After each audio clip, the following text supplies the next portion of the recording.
Welcome, everybody, to the first episode of Talking Country with Brad and Chancey. I'm one of your hosts, Brad Vosselin, and I'm sitting here with a good friend of mine, Chancey Lewis. Hello, everyone. Chancey here. Happy to be here, Brad. Thank you. Today's a great day to be alive. Thank you once again for everybody out there listening to me and my good friend Chancey. I realize that because this is our first episode, it's probably just our moms. I don't know, Chancey, if your mom knows how to listen to a podcast. I don't know if mine does or not. No, mine doesn't even know what a podcast is, I'm pretty sure. Yeah. So I may have to go over to her house and teach her how to do it just so we got somebody to listen to this first episode. That ain't right. Once we get past the awkward part. Yeah, once we get past that part right there. But in case you're wondering who me and Chancey are, for those of you who don't know us, we grew up in a little small farming community on the outskirts of a town in central Texas known as Cameron, Texas, the home of the yeoman. Me and Chancey both went to high school there, and we've been friends, man, Chancey, I guess since way back. Since the third grade, I guess. Yeah, third grade. Is that when you moved to Cameron from Buckholz? No, I was in fourth grade. Oh, fourth grade. So it was fourth Mom grade. was a teacher there in Buckholz, and she taught fifth and sixth grade. And so after fourth grade, she didn't want me as a student. Oh, Lord. Yeah, so that's what sent me to become a yeoman. Chancey, going from a Buckholz Badger. Going to school with you, I totally understand your mom's thought on that. Yes, absolutely. They could probably ask Mr. Hankey or one of our ag teachers that we spent so much time with throughout our days. Buckholz is a little town right outside of Cameron, and my mom taught there also for years and years along with Chancey's mom. We actually grew up in a little community outside of those two towns. And me and Chancey rode the same bus together. Sure. Yeah. We were in the Blackland Prairie. We were in the Blackland Prairie farm region country of Texas. We sure were. So good farm country in central Texas, vertisol land, and all interspersed with creeks. So we ran the creeks and the cornfields and, rode the school bus back and forth together. We dang sure did. My dad was actually a farmer out there in a little community called Maroc, or Marksville, as some people know it. It's a little Czech community out there. And Chancey grew up in Yarrowton, a little community right next to us. He had family who had property out there that had woods and ponds and creeks and stuff on it that we would go hang out at and build campfires and all that Camp kind of out, stuff. Yeah. Go fishing. I mean, remember, we'd go set lines in the creek, little drop lines, throw lines. Man, we sure did. Yeah, remember when we had that one hole in the creek right there, and we had just bought I'd never used a cast net or something, neither had you, but we were casting that hole. I don't know if it's even legal, but we were casting net in that hole, and we were catching all kinds of catfish and gar and everything out there with that cast net. That was the beauty of Big Elm Creek. It was such a small creek, but, man, it would produce if you got in the right hole. I mean, tell you, we found where they were at, especially the right time of the year when the water quit flowing, they were all trapped where they were. Isn't that the truth? Yeah. Wasn't nothing in them holes but mudcat, gar, and sometimes you catch a largemouth bass, crawfish. Anything. And cockleburrs. Yeah, cockleburrs were part of it in the summertime. I mean, tell you, they were tough to get out of our cast net back in the day. Yeah, sticks, everything. Me and Chancey, we actually rode the bus together, as have it, and we were the first ones picked up in the morning, and the last ones get dropped off. You were the last. I was second to last. I was dead last. Yes, man. dead last. I mean, tell you, luckily we had a pretty good relationship with our school bus drivers because we spent more time with them than we spent with our parents pretty much because they were almost like free daycare, I guess, at that point, or a 2-hour bus ride home every day. They really were. I mean, we wouldn't get home till, man, I remember, didn't have very much time to run traps in the evening, especially with the time change. I remember that. I'd get off the school bus and run and be dark trying to check traps at night. Well, let me tell you a little story about Chancey with his school bus riding and checking traps and stuff late in the evening. I'll never forget when he got in the bus one morning with skunk urine on his shoes. You remember that? Yeah, that was our freshman year in high school. Miss Lyles said, I got sprayed by a skunk. And Miss Lyles, and that was our homeroom class, Miss Lyles. You remember Miss Lyles? She worked at Bullock sometimes at night. I remember her very well. Yeah. But you didn't make it past the bus, though, did you? Well, no, they took me there. She didn't. She called Miss Three immediately. That was with Mr. Flynn. And because at first, what she did was she started spraying potpourri all in the high school. Oh. And then, it didn't mask it. No. So now you just smelled terrible skunk smell and potpourri. Chancey, that was... Yeah, so she did the intercom, called Miss Threat, and they sent me down to the office, and they wouldn't even let me in the door. Mr. Flynn just shook his head and said, go home. Yeah. So, you ain't going to believe this, but our freshman year was probably, close to 28, 29 years ago now? It was in 94, right? It was in 94. 94, yeah. Yeah. Isn't that crazy? Wow, man. I mean, time has really flown by since then. Yes, lots have changed in the wildlife world and in the ag producing world since then. Well, I remember hog hunting as a kid. Yeah. I mean, hog hunting, I don't know if it was new to this area back then or if it was new to me. It was new statewide up into the early 90s, I'll tell you. Even in Milam County, there was a few hogs in the early 90s, and they were stuck to across the river in the post oaks and the Yopons. They just didn't occur in the blackland, and thank goodness they didn't. The farmers in the early 90s, it wasn't until the mid-90s that they really started exploding. I wonder why that is. Why they started exploding? I wonder why it is that like, now they're everywhere. They're in neighborhoods. Well, they've had a lot of help from people. It's one of the main reasons, yeah. And it's illegal to transport hogs, but a lot of people still do it, They do, Now they don't have to because they occur. I don't know. When I worked for Extension, I think they occurred in every single county in Texas except maybe one of them in the far west Texas and one way up in the Panhandle by New Mexico. Now they're everywhere. They occur in deserts, and they've had a lot of help, unfortunately. Yeah. Getting there. I mean, number one, they are very prolific, but they've had some help, unfortunately. Yes, they have indeed had that. Yeah. I remember being in high school and me and Chancey would ask me, he said, "Hey, do you want to go hog hunting? I have some dogs." Yeah. Flacco and Lacey. Yeah, Flacco and Lacey. Yeah, Chancey had Flacco and Lacey. One was a really good dog. Yeah, Flacco was. He was a plot. He was a plot hound, and then Lacey was a little blue Lacey that I'd gotten from some stock out of Jay Rossi and even Tom Graham, the late Tom Graham, who, some of those Lacey dogs. In the blue Lacey world, it's a very small world in Texas. And but the hound that I had gotten from my older brother who had trained him immensely in the hill country in Utopia when he was in high school. And then when he moved off to Tucumcari to do, he's a blacksmith, Tylen, my oldest brother, does his horseshoe. And he moved off there, he gave me his dog, and he had trained him so well.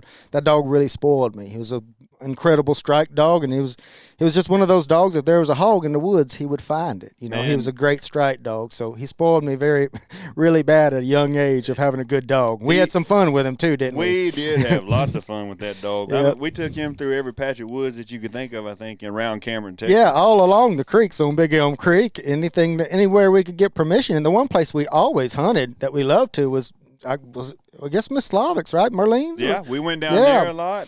That was always good hunting down there. Back then, we knew all our neighbors. Yes, and all the neighbors knew us, and everybody hated hogs. That was a good combination for a high school kid with hog dogs. It really was. We got a lot. Nobody liked hogs, and they just wanted them gone, And a lot of times the damage they were doing, a lot of the landowners didn't even know what was happening. I remember, hey, something's digging up my pasture, I mean, in God's honest truth, like I don't never all the nights and days that my dad had me out in the cornfields and stuff with him, I never remember there being a corn stalk broken over from a hog back then. No. Like, I mean, not even a little bit. Mm-hmm. I mean, no damage. There was no deer, really. There was not many deer. No, back then. Not back then. There sure wasn't. I guess all we had was skunks, coons, possums. And coyotes. I like to trap coyotes, too. Coyotes, yeah. That was fun trapping coyotes. And, every now and then I'd be calling coyotes down there in Uralton, across from Mr. Youngman's on my uncle's place. Ken used to have, and I remember the first time I thought it was coyotes coming to my call, and it was what it was deer, but I didn't know. I'd never seen it. It was a buck running a doe, and he came running across the pasture, running right by me. And this was back when nobody hunted out there, and there were some big deer out there. There wasn't a whole lot of them, but man, they were big. They were in those fertile soils of the Blackland Prairie along those creeks, and there was good food out there, not much hunting pressure, and the deer got really, really big back then. Boy, they did back then. They did. There were some really good deer killed in the 90s in that country. And it still grows big deer, but hunting pressure so much. Hunting pressure has probably increased, but 300-400 fold probably out there. At least. And, those deer are running a gauntlet, too, because they're traveling up and down the creek, and so many of those properties are long and narrow and go straight to the creek to give access to water. That's just kind of the way they served it. So, there's a deer can literally go 100 yards and running into a different, deer stand every 100 yards. You may not be familiar with like the geography around our area if you're not from this area, but where me and Chancey were, it's the black dirt out there, stretches from where Dallas, I guess, and we're pretty much the edge of it. Yeah, the Blackland ecoregion of Texas. Yeah, we're in the very southern tip, of that part. There's some along San Antonio, a little small, and the other side of the county is the Post Oak Savannah. So. It is, and so what's unique about our area here where we're at is You've got farming and row crops on one side of the little river. Yes, sir. You cross the little river, it turns into more of a sandy soil. Yeah, sandy land didn't get farmed much. Historically it was a savanna land, post oak, blackjack oak, Texas hickory, savanna, little blue stem underneath it. But through lots and lots of just land use changes, whether it be overgrazing, undergrazing, lack of fire, whatever you name it, it's transitioned that into more of a post oak woodland, which dominated by Yopon understory, stuff like that. Yes, and there now you cross the river over there. If you think we have hogs bad, yes, on our side of the river in the black dirt, we don't have the cover on our side of the river that they have across the river over there with all the trees, yes, and underbrush and all that kind of. All the things, and I imagine a hog's nose get pretty sore in the summertime out in that. Oh yeah, dang right. It's like that's why we don't have gophers in those vertisols. They need 4-wheel drive to dig through there. They can't get through. But you're absolutely right, because in the summertime the hogs move all into the black land, because the corn is covered. Corn and milo, they move it in them fields. But then come wintertime, all the cropland's gone. The hogs start moving across the river back into the post oaks. That's what I'm doing right now, is trapping hogs, because December and January is when I trap most of the hogs, because they're moving for cover over there. They're moving for cover, and then all the acorns. There's tons of acorns. All the I call them pin oaks. They're actually water oaks. All the water oak acorns and the post oak acorns and the blackjack acorns are all dropping. They drop at different times, but a lot of water oaks are dropping, and they move in there and they get fat off them acorns, and they can be harder to trap them. But when those acorns wear out, they get a lot easier to trap. Oh, and see, over there where we're at in the black dirt, you got to look pretty hard to find any kind of an acorn. Oh yeah, few and far between. There's some pecans. They like those. They do like the pecans. Around here, that's getting to be more commercially. Pecan trees are becoming a crop around here. I mean, a lot of people are planting pecan trees. And doing well, too. And doing really well out there where they have the water for it. Yes. But again, me and Chancey, we grew up together running those woods out there with some other friends of ours. Sure. We used to hunt that whole Big Elm Creek out there. We would start on one bridge. And let the dogs out. Start at Miss Slavics there. We'd call all the landowners, the day before and tell them, hey, this is Brad and Chancey, and we're going to – is it okay if we run our dogs through your place, chasing hogs or whatever? Yeah. And, they'd be like, sure, go right ahead, And since then, the places have become smaller and different landowners from all over the United States. Absentee landowners, yeah. Absentee landowners was a big one, yeah, absolutely. Deer hunting has changed a lot of that stuff. Milam County has become a deer county. It has. And people are moving to Milam County big time, or not moving. They're moving here, of course, but also hunters. There's more and more outside hunters that come to Milam County and hunt. Yes, it is. Mm-hmm. Yes, it is. And we would let the dogs out on one bridge. And I don't know how many miles it was up the creek. I don't know. From that county road we let out on all the way to FM 2269. Yeah. That cut through the heart of our land out there. But it would take us all day long to hunt it. Yeah, all day long. And usually we always struck a really good hog, that real thick spot of Miss Slavics, But that was back then. We just didn't have the dog power, We didn't have catch dogs, and all we had was 2 bay dogs that were really good at baying. Yeah. But if there was a big hog, and us trying to sneak up to that hog learned, and he would get away. We did have some crazy friends and weren't scared to go and grab hold of a hog. Oh, didn't have no dog on them. Oh, yeah. No, I know. They jump right in the middle of them. Yeah. Chancey was always the guide. He knew hog hunting. He knew wildlife, and he knew the terrain. And I was there for a good time and to carry stuff. Oh, well, my best memory that I've got of hunting on that one place is we had struck that big hog. I was telling you, we ran that hog several times and never did kill him. But before we struck him for the first time, we had already killed a good sow. And, she was just a good fat rascal, 100-something pound sow.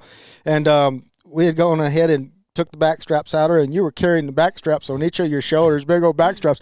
And we were headed back to the truck, and that old dog, he struck. Man, I'm like, whoa. And, I could tell I knew my dog well enough. Like, every now and then, like on a really big hog, you could just tell because he bark. Sometimes, when he's striking, maybe that hog stand up and just, I could tell his bark was a little bit different, kind of like a little booger bark. Was like, whoa, man, this may be a little bit bigger hog than I suspected that just jumped up out of this bed. But anyway, that hog only stayed bayed for a little bit, and he broke, and he didn't know we were there. We were walking down that power line utility line, and you were in front of me. Two dogs. Yeah, we had two, dragging them out, and then here comes this big hog, and he's fixing to cross right where Brad's walking, and it was a big hog. He come running out across, dogs behind him, and Brad's like, gosh, did y'all see that hog, and we couldn't stop him. The hunt was on. Those dogs ended up chasing him all the way to the flats, the old dairy. Oh, yeah, we could hear the dogs forever. Yeah, and then they never, so finally, the hunt was over for us. And nobody had a tracking collar No, back then. that was back when you drove from county road to county road hollering, screaming, leave your coat out in the woods, come back the next day hoping your dog's there. Yeah, we had no idea where those, we knew they went down creek, but where they stopped, no one would know. Man, I remember those days well. Sometimes we could blame staying up all night on looking for Chancey's dogs. Oh, absolutely. Yes, we I don't know could. if we were looking for his dogs or not. No, we called every now and then. Yeah. So I guess that's looking for dogs. Yeah, it is, because that was the good old days, when you had to go call your buddies up or something like that. You actually had to drive into town to Pizza Hut and use the payphone. Ain't that the truth? Yeah. You sure did. Yeah, I remember my first bag phone when I went to college. Yeah. It was like, what, 75 cents a minute, probably, something like that? No telling, man. Yeah, I didn't have one in high school, though. No, with no phones. I mean, that was back when people communicated, and you're like, okay, everybody, let's meet at the parking lot at, dark. That's about all you could do. Yep, it sure was. Isn't that something how things have changed? Sure was. Man, yeah, that was living right, though. It was. We built us a campfire in a pasture on a creek somewheres. Oh gosh, that reminds me, Brad. I gotta tell the story. Oh boy, this is when we was in college. You remember we were sitting did on we talk about this story before we started this or not? No, we didn't. Okay, this is about the frogs. You remember this? You were doing agronomy at A&M, and I had just moved from Temple College to Southwest Texas, and I think I'd just taken vertebrate physiology natural history of the vertebrates. Anyway, green tree frogs. Remember, we didn't grow up here in green tree frogs. I remember very well green tree frogs. We didn't have them here. It's like they started moving east when we were in the late 90s, 2000, or at least they were probably east. They must have followed the hogs. Something. Maybe people turned them. No, but they did not start showing up in the Blackland until probably late 90s. We never heard them growing up. Me and you were sitting on the creek bank that time, and then all of a sudden, all the cricket frogs were always there on the gravel bars. Those cricket frogs. But then all of a sudden, these frogs went out, and Brad's like, what in the world is that, Chancey? I was like, man, that's green tree frogs, Brad. I couldn't believe it. And you looked at me like, golly, Chancey, I don't know what they're teaching you over there at Southwest Texas. It ain't, are they? Frogs don't climb trees. Don't climb trees, they don't remember that. Yeah, frogs don't climb trees. We spent a good portion of that night looking for We those sure things. did. We went and we rode around all evening long. Well, not long. We found them. We did. We found those frogs, and then got us curious, and we started driving around, finding them there. We also found them over there, all by where your uncle used to live, by North Elm Cemetery, on that old tank. You knew all the water sources. Yeah. Yes, they sure were. They were by a little old swampy little pond over there. Yeah. And that tree was covered in them. Covered in them. They were all over, calling everywhere. I'd have lost a bet with Chancey that day. Yeah, frogs do climb trees. Well, we didn't have internet to Google it. No, sure so did. Chancey could have told me anything. Yeah. Yeah. If you see it on the internet, you know it's true. Oh, but back then, I mean, man, if Chancey told it to me, it was gospel. Yeah, if he told me trees climb frogs, well, by God, I guess trees climb frogs. Yeah, at least they did out in Mara. Dang right, yeah. I don't know if they did in other parts of the state. Well, there wasn't a whole lot of trees out there to climb anyway, except along the creek anyway. So good questions. How did they get that far without a tree to climb on? Excellent question. I'm saying probably people brought them in with plotted plants and stuff like that as nurseries, just not even know it, some of the bigger stuff, But it's a great question. It's kind of like a minnow. How does a minnow get into a tank? Or perch, or sunfish. Like you can build a brand new tank. And 4 years later, there's sunfish in it. Nature finds a way. Isn't that weird? Yeah, that's amazing. Really, it's absolutely awesome. I wish awesome. them hogs wouldn't have found a way, but they did. They sure did. And they're doing very well. They are doing. You'd find a lot of people to argue with me, but yeah. Well, that's the one thing. Feral hogs, man. What do we say about them? When I worked for A&M, that's all I dealt with was feral hogs, and they are the most loved exotic species on the planet Earth. And I'll say that. A feral hog? A feral hog, I mean, they're the exotic, invasive species that people love to hate, but they also don't want to get rid of all of them. That's true. They don't. Nobody does. You mentioned. Yeah. I mean, you got that. They don't want to eradicate them. You got that little picture in your head, of like, golly, what if one day I did get some dogs again? Yeah. And decide I want to go out in the woods to hunt, and there ain't no hogs left out there to hunt. Well, it's just you can't hog hunt anymore like we used to, Bradley. That's the fragmented land and different landowners, absentee landowners, and a lot of people, believe it or not, they're not out there making money with their land farming it. They're not. So hogs, a lot of people that are absentee landowners like having hogs on, or they like having the opportunity to shoot a hog if they go out to their property. They do. And they are good eating. They absolutely are good eating. I mean, I've eaten them. They're great. Great to eat. But so that's an aspect of feral hogs that all the other exotic species out there, invasive species, they get such a bad name and everybody hates them, just wants to kill. Well, hogs are a little bit different, when it comes to it. I mean, what other invasive species out there do people drive down from Minnesota to pay people to kill, Exactly. Yeah. And people do love to eat hogs. Like, it's a big deal in Hawaii, apparently. Mm-hmm. Like, we have people from Killeen come and hunt our land who are Hawaiians Really? That's where they're native to. And they'll come out and kill all these wild hogs, and they'll send them to Hawaii to their family. No kidding. I guess they're becoming extinct over there. Really? Or something, I guess. Maybe somebody in Hawaii is listening and can what's send us the ecological factors affecting feral hogs in Hawaii? In Hawaii. We need to take a field Maybe trip. they ate them all, yeah. Maybe we could take a field trip there, Chancey. That'd be great. Hey, I used to work with a biologist right out of college that she had a job, and she went over to Hawaii, and I want to say her job in the house made me. Goats are a big problem out there. It's an island species, so a lot of those species, even plants that are on that island, are they're adapted to the island. They're not found anywhere else in the world. They're geographically isolated, and so there's endangered species that are found nowhere else except in Hawaii out there. Which is why the brown tree snake is such a problem in Guam and Hawaii and all the islands out there. But anyway, her job was like to fly helicopters, I think, and shoot feral goats. You're joking. I'm not. She had a job. A goat hunter. Yeah, goat hunter. Yeah. Boy, Evidently, there was somewhere in Hawaii that had a loose. And like I said, this is just what I heard. This is what she told me. And they, trying to get rid of the goats in certain areas of Hawaii. That is unbelievable. Yeah. Is that wide open still? I don't know. I've never been to Hawaii, but I imagine, it's really thick brush, if the goats are doing really well, and they just, people had brought them in years and years ago, and I guess there's some feral ones running around out there evidently. That is insane. There may not be any more, but that would have been in the early 2000s. Like, she went and did an internship out there. How about that? Yeah. Back to, the things that me and Chancey, I guess, have done since high school. Oh, yeah. I mean, we had a dang good time in school, junior high, high school, all those days. Loved it. Wouldn't have grew up any other Those were the good really. old days, and we didn't even know it. Didn't even know it, Chancey. Isn't that something? Yeah, the good old days, man. Now, college days was pretty good, too. Those were the great old days, too. We didn't really know it. We didn't know much. No, we were learning, winging it. I went to A&M. Well, I'll take that back. Outside of high school, I went to Blinn and Brenham for 2 years and really enjoyed that. Went to Temple College for a year after that. Me and Chancey were in Temple College together. Temple College together. Yeah, we sure were. We were in Temple College together for a year over there, and you went to Texas State. Yes, sir. And then I went on to A&M. Yeah. So during my time at A&M, I ended up getting a primary degree in agronomy, which is soil and crop sciences. Growing up again on a farm and all that, that was an interest that I had that was developed there. Ended up taking some animal science classes as electives. Turns out that's pretty interesting too. So I ended up picking up a double major in those two things. And those were my college days, along with going to San Marcos and spending some time with Chancey over there. Well, we used to burn Highway 21 up, didn't we? We did going from A&M and we also had some buddies that went to Huntsville as well. So yeah, we burned 21 up between San Marcos and A&M back then. And there were probably 5 cars on it. Yeah. Yeah, I think I read somewhere they're turning that into a. It was starting 6-10 lane road between San Marcos and Elgin. I believe it. It was starting to get dangerous in the early 2000s. I mean, it was just people driving so fast on it. It was a dangerous road, starting to get that way. And I can imagine now. Well, there are so many fatalities on 21, right where 190 or whatever. You know how it is. I don't know the name of highways.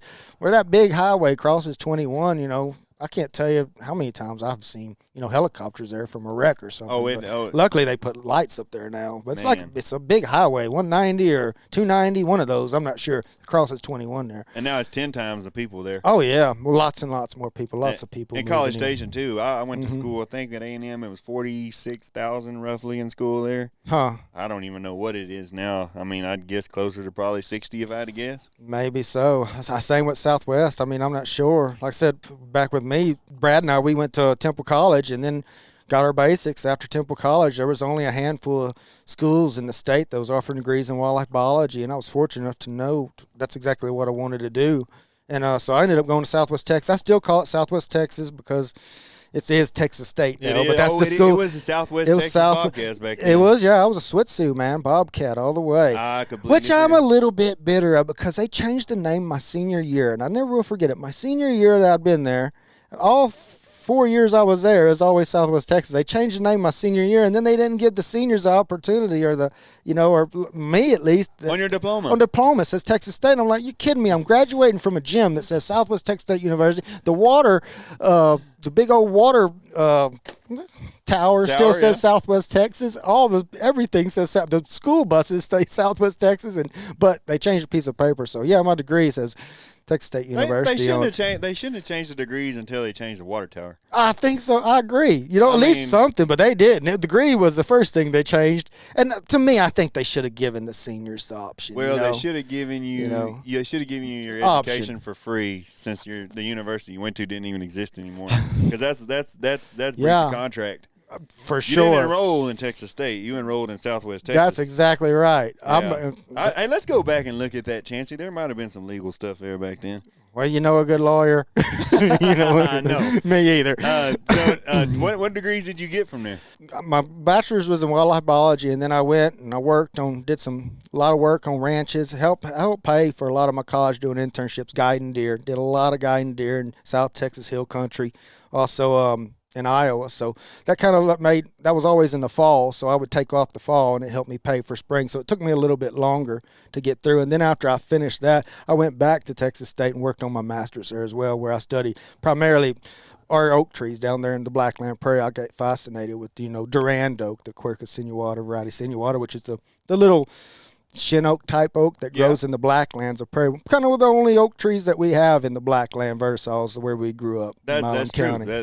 There aren't many of them. No, and I was fascinated by them, and part of that, deer led me to it. I love deer. It's a deer, and I never will forget when I quit school. I went to work for Texas Parks and Wildlife as a biologist in Karnes and Wilson counties, and I was always thinking I was a deer guy. And, everybody's calling me, oh yeah, that's Chancey. He's a plant guy.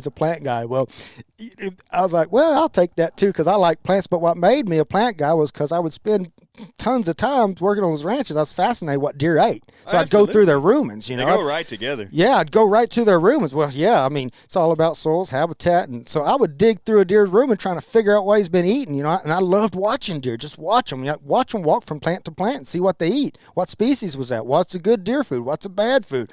If there are good deer foods, how do you rank them? And I loved going through deer guts and seeing what they eat, and that helped me learn my plants very well, and I didn't even realize I was learning them very well, but it was secondary. But then when I got in grad school, I started teaching for labs plant taxonomy and field biology of plants, and next thing I know, I'm taking all the management, big game management, mammalogy, and everything else that goes with it, conservation of large mammals, and plants are everything. If you don't know what the animals are eating, then who are you to manage? It boils down to that. So now, Chancey may say that that's what led him to be interested in plants, but I'm going to tell you all what led Chancey to be interested in plants was Miss Johnson's. Oh, yes, Miss Johnson. Bless her heart. Plant identification or range land? It was range. It was an ag, FFA. Yeah, it was a contest. It was a contest, and we did that, and I did public speaking with her as well. Yeah. For that 4A's. Miss Johnson, man, from Thorndale. Bless her heart. She really did. She taught us our range grasses. Yeah, so me and Chancey, we were senior year. Yeah, it was her senior year. Yeah, she was a student teacher. Yeah, she was. She had gone to Tarleton State. She did. Yeah. Becky Johnson was her name. Yeah. And so we go to the contest. Yeah. And it's our senior year. Yeah. Mine Chancey senior year. You could say we studied for it. You could say that. We didn't put in the effort that we should have really put into it. She put a lot of effort She did. into it. She did. She did. And it was new to us. And so we didn't do we didn't get first place. I should say at the event that we went to. Yeah. And we felt knee high to a grasshopper. Sure did. So sure Chancey, did you buy her a sympathy card? Or you remember you bought her a card?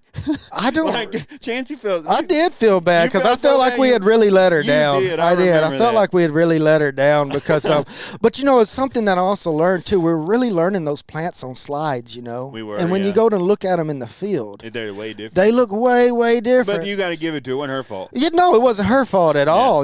I mean, we were learning, and you know what? That's how a lot of universities still teach today. They go off herbariums, and unless you have a field biology class where they take you and say, okay, you can learn what that plant looks like on a slide pressed in paper all day long, and you're really not memorizing the characteristics that makes the plant. You can't even see half of them. No, because you can't see the combs, or you can't see the combs, can't see if they got hairs on the ligules or whatever. Yeah, absolutely. But, when you see that plant in the wild and you have an expert tell you this is this and this is what that because of this and this is how you can identify it, and then, when you really have to identify them going through a deer's gut, you learn them. But that's a good way to learn a plant. Yes, it is, because you got a little teeny tiny piece of it that you have to go by. It's like, okay, there's a leaflet off of some legume. What is that?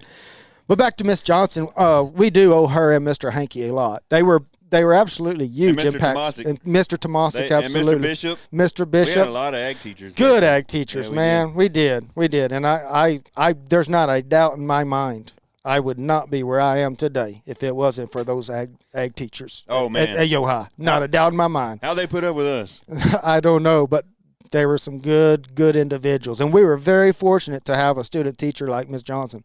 She was passionate. She knew her stuff, and she cared about us. She did. She cared, that we do well. And so that was part of me. After that, she got me into public speaking. And I went on, and I think I won area for public speaking. It was over wildlife stuff. And we went on to state, and I think I got second at state. I remember that. Mm-hmm. Yeah, I just remember that bus ride home from that contest. Yeah, it was like leaving a playoff football game or something that you lost. It really was. I mean, man, it was me, you, and Brian, wasn't it? Yeah, me, you, and Kopchiva. He's my brother-in-law now. Yeah, and it was us on the team, and man, Chancey was laying in the back seat back there, half asleep, and I felt bad, and Brian felt bad. Yeah. And not a word was said, I don't think, on the way home. Yeah, because we didn't get last, but we did not do good. And I'm like, there's three smart people here, and we're all farm boys and country boys. Yeah. We ought to be able to identify these grasses out here. Sounds like two people that should do a podcast. At least something. They ought to be able to BS their way through it at least. God dog it. So since then, I've gone on to work with cattle and animal nutrition at the Animal Nutrition Center at Texas A&M for a while. I worked with a research lab with Dr. Shannon Glauser from Rogers and other researchers at a cancer research lab, or we did liver research is what we did. Cholangiocarcinoma, which is a type of liver cancer, liver cirrhosis, that type of thing. We did research on that. I worked there for several years. And at that time, I don't know if you remember, but diesel hit like $5 a gallon. I don't remember what year that was. Were you still driving that red? I was driving a diesel truck back and forth, and everything got really expensive. And a research lab technician, they really want you to get a master's and work your way up to a PhD there. That's how you kind of carry on in that job, but you can't do it without the degree promotions. And I like the farm and ranch, and I like all that kind of stuff. So I didn't see that I could devote like a whole lifetime to that, I guess, at the time. And so went on from that to start teaching at high school here, back where me and Chancey went to high school.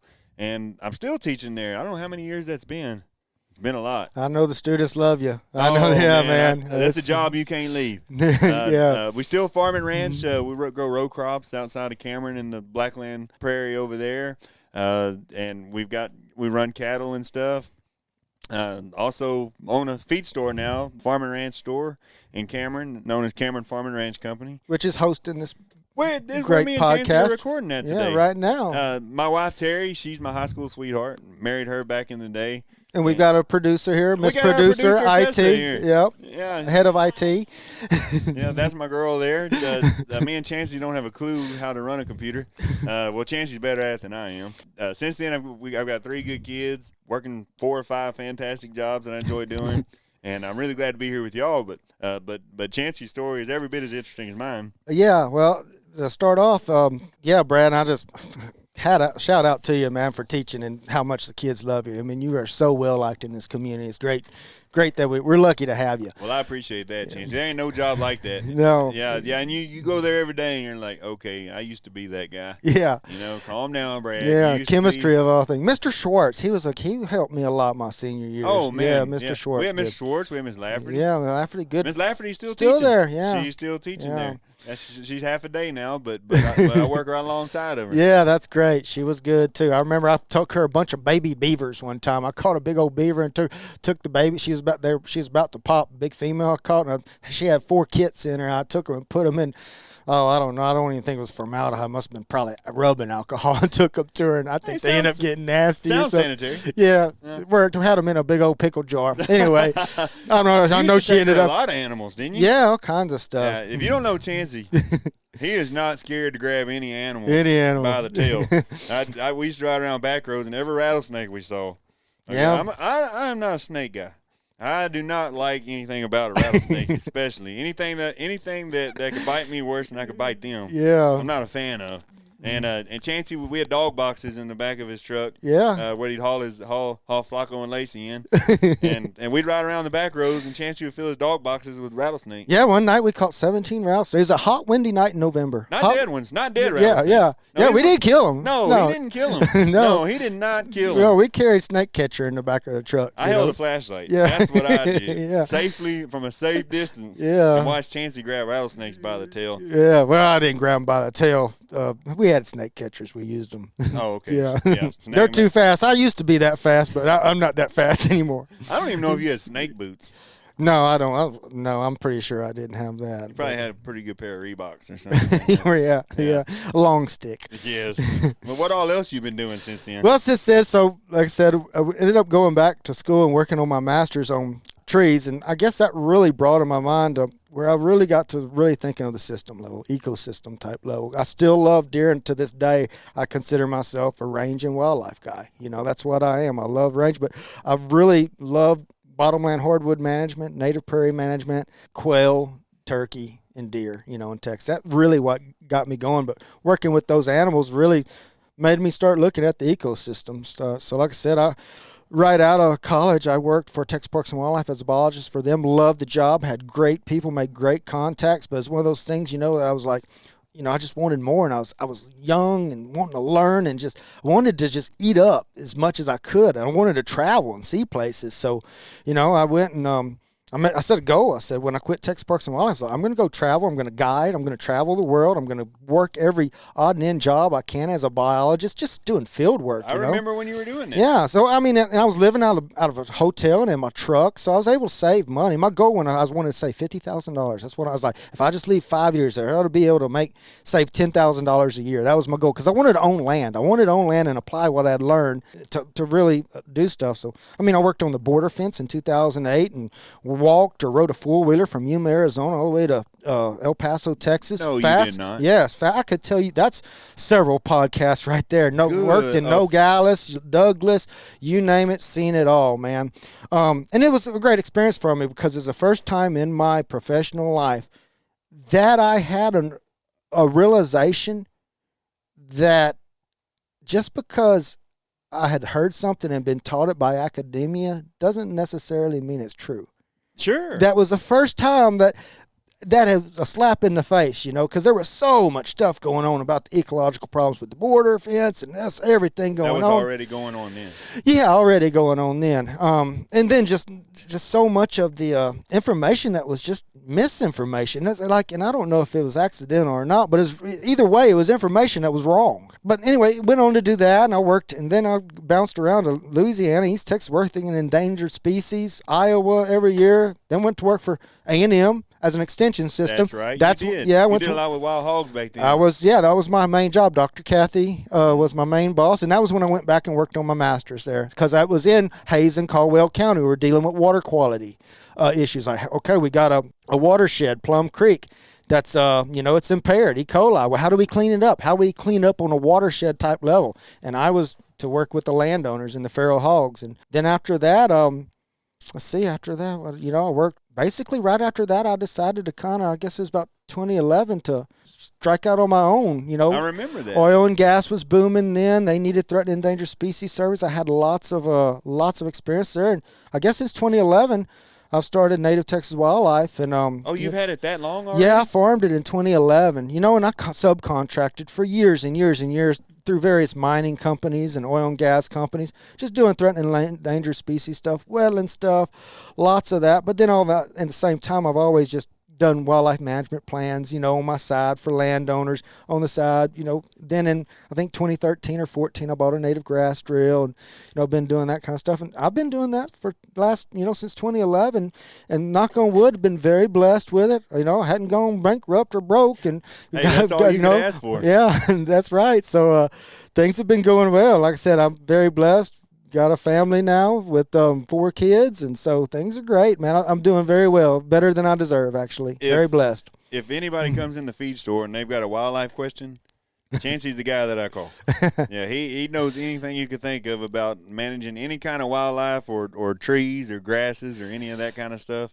Well, Chancey's the guy. Well, the good thing about it is if I don't know. Thank you for the kudos, Brad. But the truth is, every single day I see plants on my property that I don't know. They weren't there last year. They weren't there the year before. And so I don't know. But the good thing is I have the resource, and through the contacts that I've made, I never burn any bridges. I still have good friends from the guys with Parks and Wildlife, with A&M. And so I have the resources that if I don't know, I'm usually a phone call or an email away to a buddy that I've worked with that's a friend that does know the answer, that's still involved with academia, whether it be A&M or Southwest. I mean, I'm still talk to Dr. Lemke all the time, who was my plant professor at Southwest Texas, brilliant guy, and I still get plant questions all the time, and I don't know, and I can't key it out, and I can't figure out, well, I guess what? I sent it to Dr. Lemke, so that's just part of it. Hey, like they always say, it ain't what you know, it's who you know. Yeah, if you know people like people are an invaluable resource. Oh man, yeah, good people. They're blessings. They really are. I mean, I'm not going to pretend that I know everything there is to know about farming or ranching or wildlife or any of that kind of stuff. But on this show, here's what we kind of hope to do for you.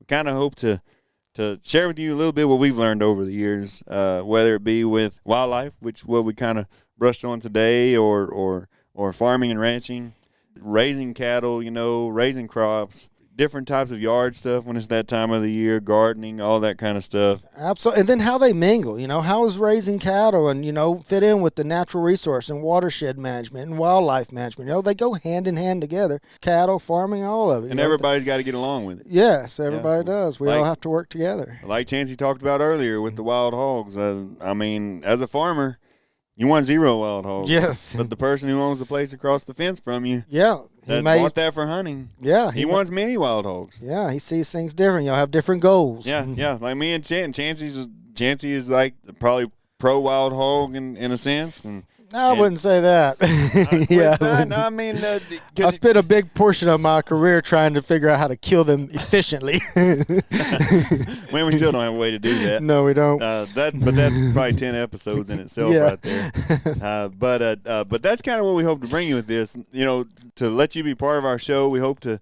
maybe eventually if we can figure out how to work computers a little better, we could do call-ins. Sure. And chat with some people that we know, or bring some people in, guest host kind of thing. And it's what we like to do is maybe answer like a listener's question. No, that'd be great. Mm-hmm. And kind of tell you what you need to be doing around your place given the time of the year or something. Sure. Depending on what, what's going on. Like, for instance, right now, this time of the year, big deer season, big deer time of the year. Of course, every month is hog time of the year. Yeah. Farming, not a lot going on. Everybody's got their wheat in the ground. It's growing. Not a lot of farming going on in wintertime. People putting out anhydrous ammonia, that type of thing maybe. But, again, that'll all be episodes that we'll cover. Yeah, and I think what we'll do is, landowner and, people feedback is absolutely key to, because we're going to feed off of each other. But what I see us doing, too, is, every month and every season, and what's going on in the deer woods or what's going on in the farm right now, and try to have episodes and kind of tweak it to what you need to be doing on your property based on the season of the timing of the year, so at different times of the year, those management practices change from season to season and month to month. And we try to address that as the months go by. And we'll do our best to keep it statewide, I mean nationwide as much as Yeah, we can. we but can. We know our area. Yes, we do. We know our area. And like I said, we'll definitely try to keep it statewide. And, a lot of the stuff that's applicable in East Texas is applicable even in the hill country. Some things. Soils are so big part. But, farming-wise, food plot-wise, it's all about amount and timing of rainfall. Sure. So, as long as you tweak it with your rainfall and your amounts and stuff, I think that people will be able to get stuff whether you live in the hill country or in East Texas or in South Texas or even in the, the rolling plains. I think, they'll get some benefit from this podcast. Sure. And I mean, a deer is a ruminant no matter what stage. Absolutely. A deer is a deer is a deer, yeah. It doesn't change a whole lot. I wrote management plans for Mississippi, and I didn't change them much from, writing the ones that I write for South Texas, just look at things a little differently. But a white-tailed deer is a white-tailed deer. Yep, it sure is. And we had a whole other topic planned to do for half of this show. Yes. We were going to have a 20-minute show. I don't know, Miss Producer, can you tell us how long it's? Oh, it's been 46 minutes already. Golly, time flies when you're having fun. God, but we don't get every time I come in the feed store. It's like a reunion. Yes, it is kind of like a reunion. Sure is. Every time we get together, it ends up being at least an hour conversation. Yeah. So I guess we'll have to bump back what we were going to talk about on the second half of this podcast. But we can lead to it. Let guys know kind of. So tell us what we're going to do next week. Well, I'm thinking. Right now it is December. And now that deer is on everybody's mind right now. So what's the main thing people are doing right now as far as deer goes? Well, they're hunting them. So, let's just talk about hunting deer, and like basically harvest strategy, basically, because in the pigeonhole of, if you want to call quality deer management, I hate to use that word because so many people hunt deer for different reasons, whether it be food source, whether it be for trophy, whether they just want to see more deer or better deer or bigger deer. But in the pigeonhole of trying to encompass everything for this talk, I think we'd look at it from a standpoint, okay, most people I talk to, they want to see more deer when they hunt, particularly more bucks and particularly bigger bucks. Sure. So I think we ought to look on there. It ain't necessarily for food as much as it used to be. It used to be more people were like, I don't care, can't eat antlers. And I totally understand that. It did used to be that way. You're dang right. And but the fact of the matter is Texas has become a pay-to-play game now. I mean, big whitetail deer hunting is big business in Texas. Oh yeah, tell me that. I own a feed store. Yeah, yes. It's a lot of people that really care about deer. Yeah. And I remember back growing up, our neighbors used to maybe shoot a deer possibly a year or so, and they would have a smoker in the backyard. Yeah, it was to make sausage out of, If they had antlers, I think they probably just kind of chunked them by a barn or something. Yeah, that was back, some of the only magazines out there for even mention that stuff was Fur Fish and Game and also Field and Stream. There wasn't no Texas trophy hunters back, there was nothing. I mean, there was, but most of the landowners weren't a thing. But I think, where we would go with this next one, it's like, I have been very, very, very fortunate and blessed to work on some incredible deer ranches. And then not only that, be able to study deer from year to year to year to year. Then, like I said, and work underneath some incredibly talented whitetail deer biologists, some that I believe are no doubt in my mind the best in the state. I picked that up a lot from, I learned a lot of stuff because I worked underneath some brilliant people. And then being blessed enough to be able to work on properties year after year after year after year and watch a deer go from a fawn all the way to 8-plus-year-old deer. Sure. Or, 7 whenever you decide to harvest them. I learned a lot about deer. And so I hope to bring a lot of that experience with y'all because there are certain things, that when it comes to deer hunting and strategies to try to kill, more or see more or grow more, it's the little things that really make the difference. It really is. It's the little things, and those little things are stuff sometimes I think I can bring to the table because, I've experienced it and been blessed and fortunate enough to live it. There's so much more to it than filling a corn feeder up in September. Yes, there really is, especially if you're wanting to see more bucks. There's ways to feed differently where you will see more deer. Because in Iowa, didn't you tell me you can't even put a feeder out up there? No, not unless you are on a game preserve and you are behind, and basically you buy them from the state and they become livestock. They kind of manage them like livestock, but you can't feed. You can't in East Texas, you can't in Texas, but like in the eastern United States, there's lots of places in the southeast.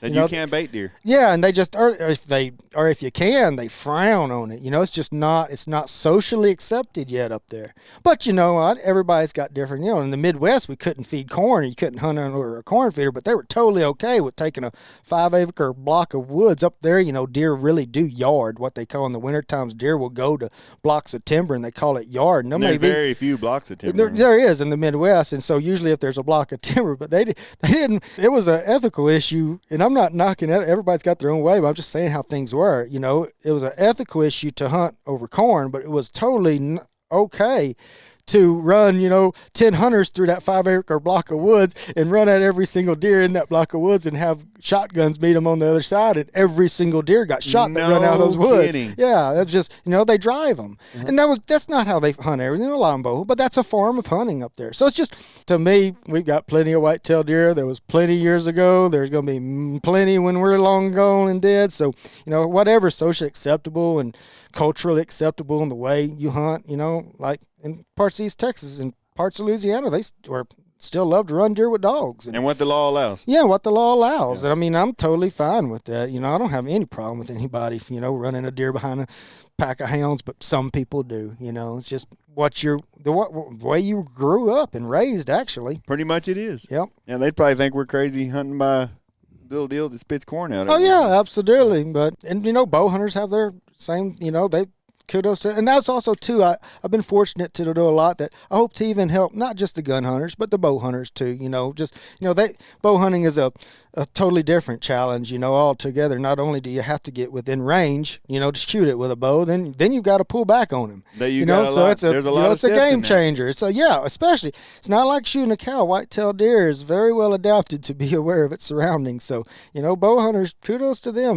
They have to up their game quite a bit in order to not only get close enough, but also to pull back. So absolutely. Yep. Yeah. But well, I guess being so we plan on this being 25, 30 minutes long, and we're twice as long as that now. We better about wrap this up. We do, and like I said, it's just hard. But in the meantime, talking to y'all, I'll be like, yeah, we'll try to do a topic each segment and try to keep it in that 20 to 30 minute segment and do our best to keep it relevant. To finish with, I just want to thank everybody that listened. Likewise. You're the reason we did it. Me and Chancey get together, and we've been getting together and talking for decades and decades now, and always enjoy our conversations, and we hope you do too.